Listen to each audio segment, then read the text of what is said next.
Скъпи ученици на Максимум, ние записваме този разговор след едно много хубаво парти. Денят е 14 юни, часът е 12:01, там някъде, така че простете ми, ако не мога да съм до край силен в изказа си. Много бих искал да съм част от училище Максимум, не просто като гост на партитата. Аз си мечтаях да имам достатъчно време, за да взема най-високата степен. Моят английски за момента е английския на улицата, защото повечето приятели, с които съм употребявал моят английски, са ми казвали, че така, уличният ми английски е достатъчно добър, но за съжаление, когато трябва да прочета книга на английски, аз непрекъснато работя с речник.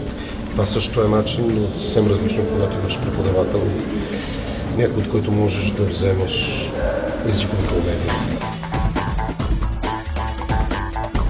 В атмосферата на Максимум малко неща ме връщат към ученическите години.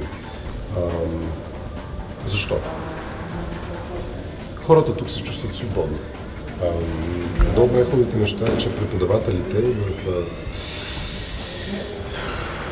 говоримият английски, не знам какъв е правилният термин, но да, тези, които преподават говорим английски, самите са си родени. Англичанин, американец, те си нейтив. Но атмосферата на Максимум създава предпоставка за едно добро бъдеще. Защото място, където се чувстваш свободен, но едновременно с това дисциплиниран, е много лето. Обикновено или си дисциплиниран, но не свободен, или си свободен, но не дисциплиниран. Тук свободата не е свободия и тук дисциплината не е слушане.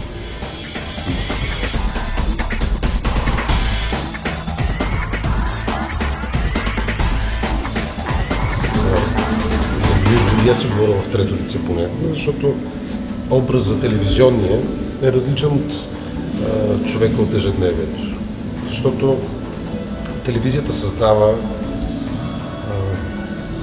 на моменти включително карикатури или идеализирани представи за някакъв. Аз, слава на Бога, съм избягал от това. Поне аз така си мисля. Не мисля, че е толкова важно аз какъв съм. Важно е нещата, които правя, да са качествени. Това е най-важното нещо за мен. Това, което никой не знае, че никога не бих изпял една песен, само заради успеха, който тя ще има. Има песни, които не бих изпял, независимо от парите, независимо от цената. Много често артистът се асоциира с някой, който можеш да поръчаш, за да забавлява. Но мога да ти кажа съвсем честно, че има много ангажименти, които отказвам, защото за мен е по-важно качеството, случките, в които сме, отколкото количеството им и цената им. Скъпи ученици на Максимум, вие сте направили най-добрия избор. Станали сте ученици в училище по английски Максимум. Искам и си и аз да съм на вашето място, за съжаление нямам време за сега. Това би отворило много врати за вас. Езика, вие знаете, не е просто прозорец, това е врата към един чисто нов свят. На земята, на която живеем, най-разпространеният език или един от е английския, така че това ще ви отвори врати без граници. Учете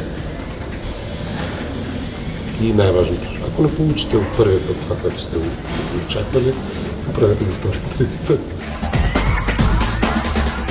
Послание към младите хора, които смятат, че образованието е техен приоритет, нямам. Те знаят това, което е най-важното. Хората, които са поставили образованието си